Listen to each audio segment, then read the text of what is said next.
السلام علیکم محترم ناظرین و سامعین، خوش آمدید کہتے ہیں آج کی ہماری اس ویڈیو کے اندر۔ درود پاک کے متعلق اور اچھی حکایتیں سننے کے لیے ہمارے اس چینل ہمارا اسلام کو سبسکرائب کریں۔ ویسے تو درود پاک پڑھنے کے بہت ساری برکتیں ہیں، لیکن ایک خوشی کی بات یہ ہے کہ حضور نبی کریم صلی اللہ علیہ وآلہ وسلم بذات خود اپنے امتی پر نظر کرم فرماتے ہیں۔ کتاب مصباح الانتلام میں ہے کہ حضرت ابو حفص حداد رضی اللہ تعالیٰ عنہ فرماتے ہیں، میں مدینہ منورہ میں حاضر ہوا۔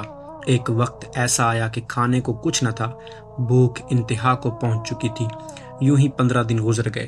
جب میں زیادہ ہی نڈال ہو گیا تو میں نے اپنا پیٹ روزہ اقدس کے ساتھ لگا دیا اور کثرت سے درود پاک پڑھا اور عرض کی، یا رسول اللہ صلی اللہ علیہ وآلہ وسلم، اپنے مہمان کو کچھ کھلائیے، بھوک نے نڈال کر دیا ہے۔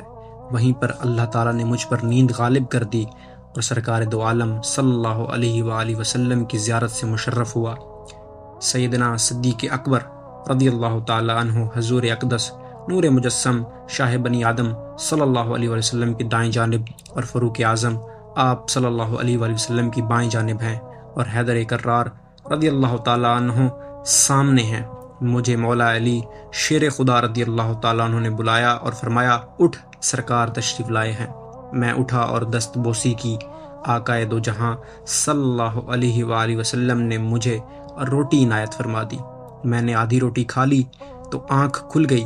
میں جب بیدار ہوا تو آدھی روٹی میرے ہاتھ میں ہی تھی۔ سبحان اللہ، ماشاءاللہ، کیسا ہی پیارا واقعہ ہے کہ حضور نبی کریم صلی اللہ علیہ وسلم نے حضرت ابو حفص حداد رضی اللہ تعالیٰ عنہ کی بھوک کی شکایت کو مٹا دیا۔ ایسے ہی حضور نبی کریم صلی اللہ علیہ وآلہ وسلم اپنے امتیوں پر نظر کرم فرماتے ہیں۔